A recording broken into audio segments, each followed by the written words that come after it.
বলবো এই কথাটা। তো স্যাটার্ন কিন্তু এই বলে চলে গেল এবং ইভ অ্যাডামকে বলল চলো না ওই ফলটা খাই। গড আমাদেরকে খেতে বারণ করছে, তার মানে ওটা নলেজের ফল, সেই জন্য আমরা গডের সমান হয়ে যাব। অ্যাডাম বলল না, গড খেতে বারণ করছে, খাবো না। কিন্তু প্রথম দিক থেকেই বলে সমস্ত যুদ্ধের পেছনেই নারীদের হাত আছে। এমনকি হিটলারের এই যে দ্বিতীয় বিশ্বযুদ্ধ, হিটলারের চেয়ে এই যে চূড়ান্ত মুমূর্ষতা, হিংস্রতা, বর্বরতা, এর পেছনে একজন নারীর হাত আছে। যদি কোনোদিনও সময় হয় বলবো, এর পেছনে একজন নারীর হাত আছে। মহাভারত, নারীর হাত আছে, দ্রৌপদী। যদি দ্রৌপদী না থাকতো হয়তো মহাভারত হতো না। রামায়ণে সীতার হাত আছে। Each and everywhere. অ্যাডামকে কিন্তু ইভ ওকে কিন্তু মন্ত্রণা দিল এবং অ্যাডাম অ্যাট লাস্ট যেরকম হয়, অ্যাট লাস্ট রাজি হয়ে যায়, ছেলেরা অ্যাট লাস্ট রাজি হয়ে যায়। অ্যাডাম কিন্তু ফল খেয়ে নিতে রাজি হলো এবং অ্যাডাম এবং ইভ বোথ দ্য সিক্রেট লাভ, সেই রোজটা, এই যে সার্পেন্ট, এই যে রোজটা ছিল অ্যাডাম আর ইভের ইনোসেন্স, এই কিন্তু সার্পেন্ট আসলো এবং সেটাকে in the howling storm of the night, এই যে dark secret, each and everything, unconscious desires, unconscious aim of life, unconscious gaining, এই সমস্ত কিছু অ্যাটাক করে দিল অলরেডি।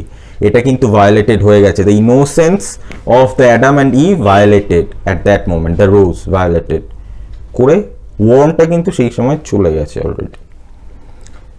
তো অ্যাডাম আর ইভ জ্ঞানফল খেলো। এবার সেই কনোটেশনে একটা জিনিস বলি, এবার অ্যাপেল কোম্পানি পৃথিবী বিখ্যাত, অ্যাপেল কোম্পানির সিম্বলটা অদ্ভুত, খাওয়া অ্যাপেল। তো the apple which is eaten, so it symbolizes, what symbolizes, why it is not a complete apple, because এটা কিন্তু ডাইরেক্টলি বাইবেলের সাথে জড়িত। ওই যে অ্যাডাম আর ইভ আপেলে এক কামড় দিল, তখনই তাদের নলেজটা কিন্তু চলে আসলো, because it was the fruit of knowledge. এক কামড় দিল, ব্যাস তাদের মধ্যে নলেজ চলে আসলো, তারা বুঝতে পারলো they were both naked, they have to wear something, at least the leaves। তখনই তারা ওই গাছের আড়ালে চলে গেল গডকে দেখে। সো ওই একটা কামড় তাদের মধ্যে নলেজ এনে দিল। সো অ্যাপেল কোম্পানির যে সিম্বলটা হয় ওইটা একটু খাওয়া আপেল হয়, বিকজ ইট সিম্বলাইজেস, ওই যে এক কামড়, ওই কামড় দেওয়াটা নলেজের সিম্বল, সেই জন্য অ্যাপেল কোম্পানির সিম্বল ওইটা। যাই হোক, এটা আউট অফ সিলেবাস থিং, যাই হোক, হোয়াট এভার, সেম জিনিস। বাট গড যখন আসলো তখন দেখতে পেল যে অ্যাডাম আর ইভকে দেখতে পেল না। অ্যাডাম আর ইভ তোমরা কোথায়? দেখতে পেল গড আমরা এখানে। দেখতে পেল কোনো রকমের গুটি সুটি মেরে তারা গাছের পেছনে রয়েছে। তাদের বললো তোমরা লুকিয়ে আছো কেন? Because we are naked. Who told you that you guys are naked? তারা তখন সমস্তটা বলল এবং গড খুব ক্ষুব্ধ হলো। He became angry. তাকে না বলা সত্ত্বেও স্যাটার্নের ওপর তো চূড়ান্ত রাগ, এবং মানুষের ওপরও। ওই যে পাপ, ওই যে ভগবানের লয়ের বিরুদ্ধে যাওয়া, সেখান থেকেই ওই হিভেন থেকে মানুষদেরকে পাঠিয়ে দেওয়া হলো আর্থে। The fall of human being according to the Bible. So এই যে and his dark secret love does thy life destroy. Adam আর ইফের ইনোসেন্ট লাইফ, জয়ফুল লাইফ, তারা কিন্তু হিভেনে থাকতে পারতো, কিন্তু তাদেরকে আর্থের মধ্যে কঠোর পরিশ্রম করতে হতো, চাষবাস করতে হতো, সেখানে কিচ্ছু করতে হতো না। কঠোর পরিশ্রম করে নিজেদের লাইফ নিজেই যাপন করতে হতো। ইনোসেন্স এক্সপিরিয়েন্স তাদের মধ্যে চলে এসছে, পুরো লাইফটাকে ডিস্ট্রয় করে দিল। And his dark secret love does thy life destroy. Adam আর ইফের innocency Satan the serpent totally destroy করে দিল। and in this connotation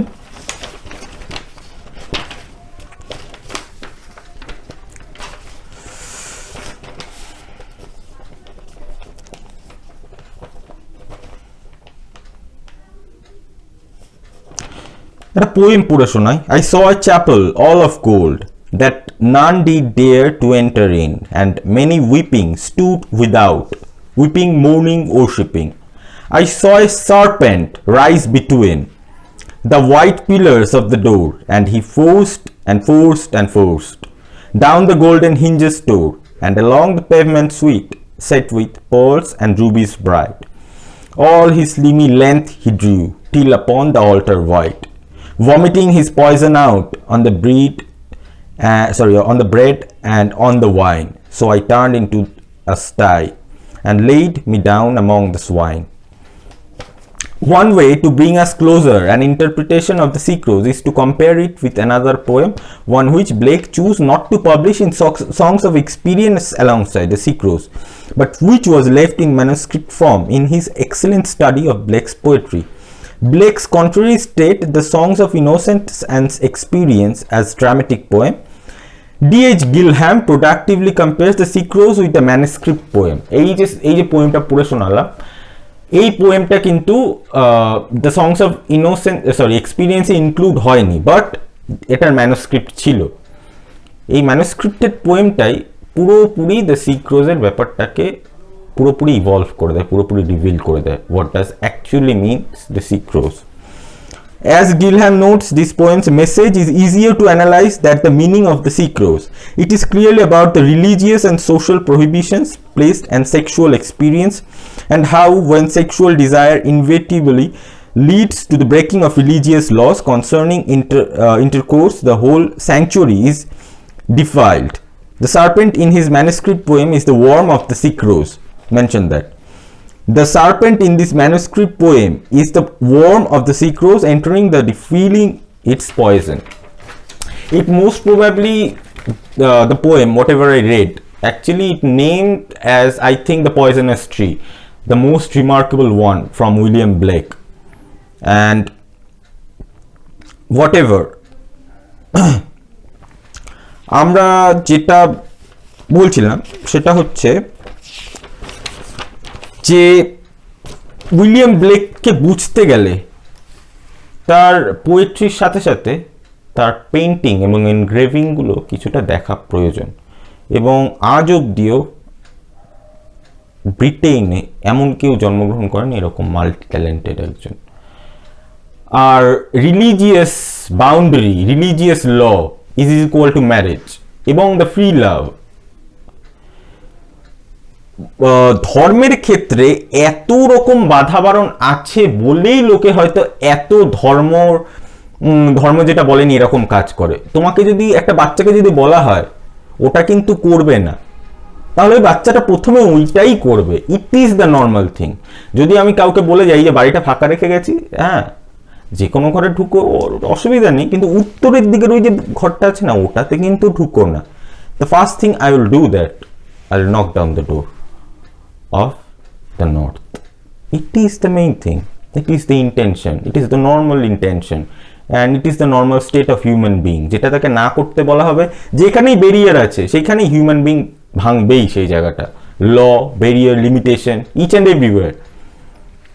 so the normal state doesn't held up any barrier or limitation at all. So ধর্মের ক্ষেত্রে এত barrier আছে বলেই হয়তো মানুষ এতটা সাফার্ড। ধর্ম না থাকলে মানুষ এতটা সাফার্ড হতো না, মানুষের মনে মনে এই ক্ষোভ থাকতো না যে আমি এই জিনিসটা করেছি, ভুল করেছি। কিন্তু ঠিক ভুলের ব্যতিক্রমটা কে দেখাবে? ঠিক ভুলটা আপেক্ষিক, ঠিক ভুল বলে কিছু হয় না। আমার কাছে যেটা ঠিক হয়তো অন্য কারো কাছে সেটা ভুল, তার কাছে যেটা ভুল আমার কাছে হয়তো সেটাই ঠিক। এটা বরাবরই আপেক্ষিক। কোনোদিনও ঠিক ভুল, রাইট রং জাজমেন্ট করার কোর্ট বা পুলিশ, ল, অ্যাডমিনিস্ট্রেশন কেউ নয়। কেন রাইট আর রং বলে দেওয়ার মতন কেউ নই আমরা।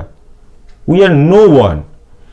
আর এই যে রাইট রং, তুমি ওটা ভুল করেছো, তুমি ক্ষমা চাও, তুমি গিয়ে ওইখানে পুজো করো, তুমি গিয়ে ক্ষমা চাও, ক্রাইস্টের পা ধুইয়ে দাও, প্রিস্টের পা ধুইয়ে দাও। What is this? আর এর মধ্যে থেকেই আমাদের মনের মধ্যে একটা রিপেন্ট ক্রিয়েট হয়, আমি হয়তো ভুল করেছি। ওটা সারা জীবন ওটাকে আমার পেছনে বোঝার মতো, গাধার বোঝার মতো পিঠে নিয়ে চাপতে হয়। It just obstacles to being a human and normal life. আমাদেরকে নর্মাল লাইফ লিড করার থেকে এইগুলো বাধা দেয়।